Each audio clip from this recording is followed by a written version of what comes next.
Okay guys, so what I'm here to talk about today is some NFL and more specifically why the Cincinnati Bengals are going to win the AFC North in 2014.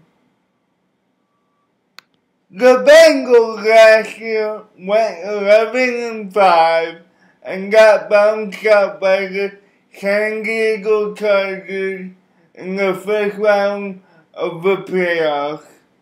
The Bengals last year were ranked 8th in passing yards, averaging 258.5 yards per game, and they were 18th in rushing, averaging 109.7 yards per game. Now, going into 2014, I think the Cincinnati Bengals can improve in both of those categories. Now, in order for the Bengals to improve in both of these categories, it'll all depend on Andy Dalton and whether he chooses to distribute the ball evenly in the passing game.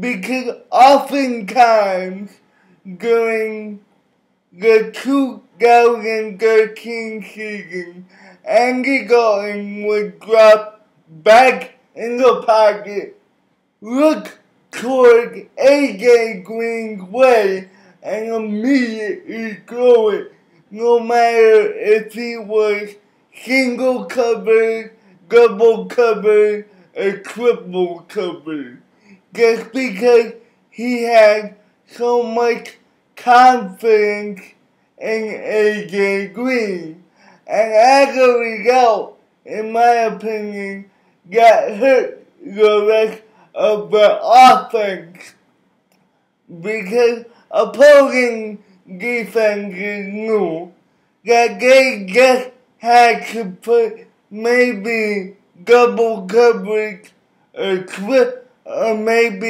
even triple coverage on AJ Green, and then they could put the rest of the guys in the box to defend the run, because they knew oftentimes Andy Dalton wouldn't even look towards the left side of the field.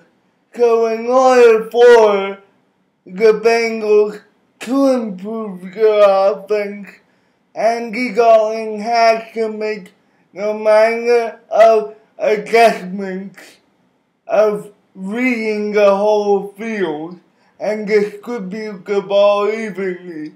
Because if he does, the opposing defense will be forced to put more guys back in coverage because they know that AJ Green won't be the only guy that Andy Dalton's looking at. He will be looking at Jermaine Gresham, Marvin Jones, Mohamed Sanu, and the rest of the wide receiving core. And as a result, that'll give Giovanni Bernard and Ben Garvis Green more room to run and more space to operate. Let's say if they want to run Ben Garvis Green up the middle, the linebackers are not going to be there as soon as they would if they knew that Andy Dalton was only going to be focusing on AJ Green. Now they will have to defend Jermaine Gresham, and the rest of that wide receiving core. Now, Andy Dalton last year threw for 4,293 yards with 33 touchdowns to 20 interceptions. And like I said earlier, he could cut down on those interceptions if he made all the league, and if he made the opposing defense believe that he was gonna throw the ball to somebody else other than A.J. Green. I think most of those interceptions were because oftentimes he threw the ball into double, triple coverage to A.J. Green. But Andy Dalton also had a completion percentage of 61.9%. I think all of those numbers can go up if he evenly distributes the football. Now, the Bengals' leading rusher last year was Bengarvis Green Ellis, who had 220 carries for 756 yards, and his backup running back was Giovanni Bernard, who had 170 carries for 695. That's 695 yards. Now, I expect both these guys to have about 200 carries and carry the ball evenly, but they're gonna use these running backs a little bit differently. I expect Bengarvis Green Ellis to run up the middle and Giovanni Bernard to run a lot of pitches, a lot of counters where there's more open space on the edges of the field, because we all know he can create when he has space. But again, I also think they could average more yards per game if Andy Dalton keeps the defense honest. Now, in terms of the wide receivers, last year A.J. Green had 98 receptions for 1,426 yards and 11 touchdowns. The second wide receiver, which was Marvin Jones, had 51 receptions for 712 yards. But here's the difference. A.J. Green was targeted 180 times to where Marvin Jones was only targeted 80 times. That means that Andy Dalton threw the ball 100 more times toward A.J. Green than he did Marvin Jones, which was his second best wide receiver. Now, I expect A.J. Green numbers to go down, maybe about 80 catches for 1,200 yards, but I expect his targets to be way down from 180 to about 120, 130. That's what Andy Dalton needs to do in order for him and his team to have a successful season. If he could stop locking on to AJ Green, I think the Bengals will have a more successful offense if he stops locking on to him. Now, in terms of the tight end, which was Tyler Eifert and Jermaine Gresham. Tyler Eifert last year had 39 catches for 445 yards, and Jermaine Gresham had 46 catches for 458 yards.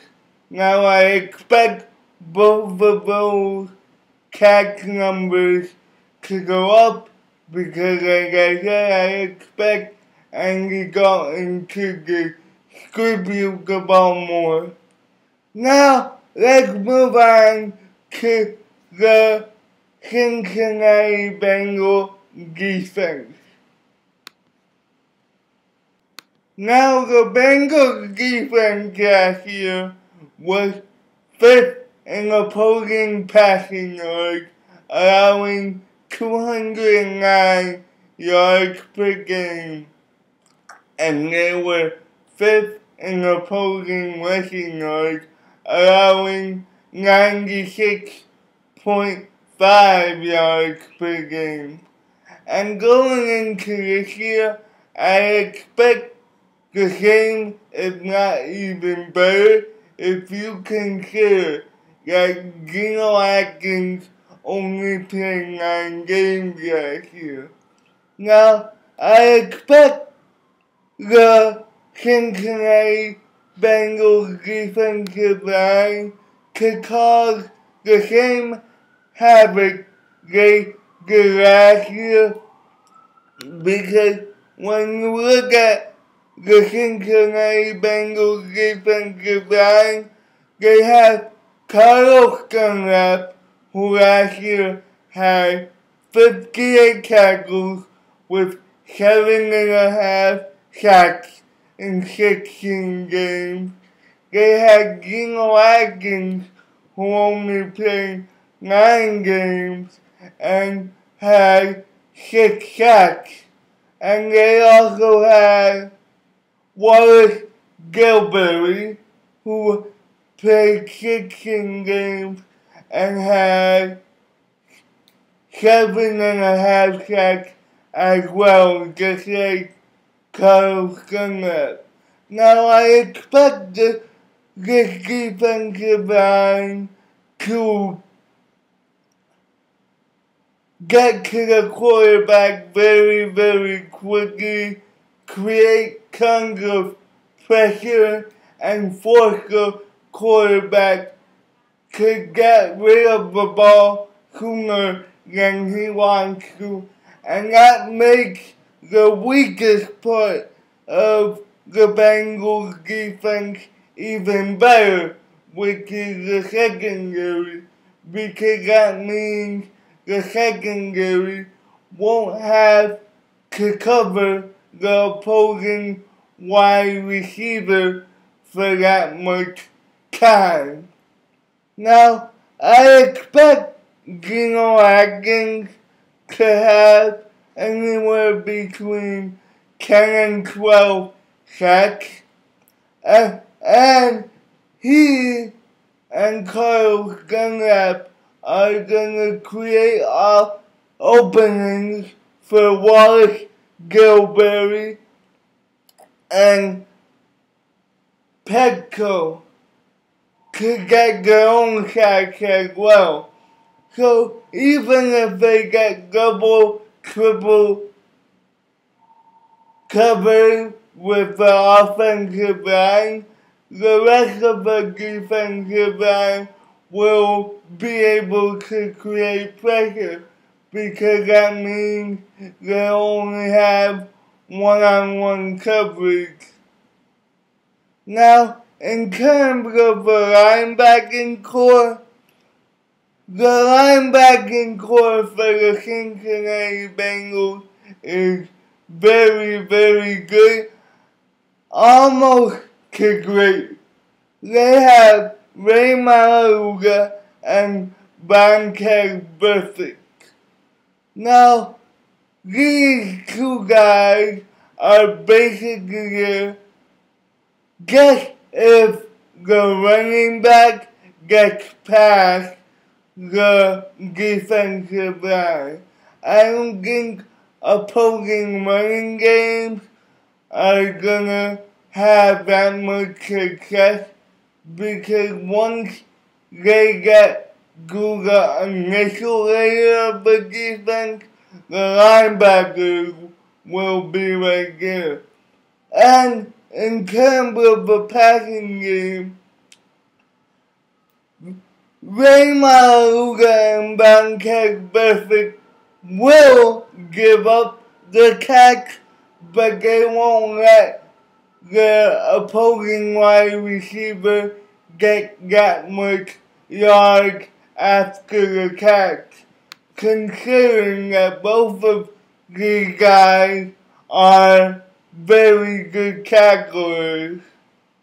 Now, Bontac Burfict last year in 16 games had 171 tackles with 3 sacks, 1 interception, and 2 fumble recoveries. I expect more of the same. I expect these two guys to be more of a hard-hitting tandem. They won't let the opposing wide receiver or running back get past the second layer of the defense. Now, Ray Maluga last year in 13 games had 75 tackles and 1 sack with 1 interception. Now, like I said just with Bontac Burfict, he's a good tackler as well, so opposing running back won't have that much success. Now let's get to the weaker part of the Cincinnati Bengals defense, which is the secondary. They have Leon Hall, who only played 5 games last year and had 20 tackles to 1 interception. If he plays the full season, and I think he will, he'll have around 80 tackles or something. He'll make sure, just like the linebackers, that if the wide receiver catches the football, they won't get much farther than that. Now, on the other side, they have Karen Newman, who just like Leon Hall, doesn't go after the ball that much. They like to tackle their opposing wide receiver. Like I said, just with Leon Hall, he'll give up the catch, but he won't give up many yards after that. So, my final verdict on the Cincinnati Bengals, I think they go 11-5 and win the division. And if Andy Dalton can spread the ball around, they may go even farther in the playoffs. Anyway, guys, that's it for right now.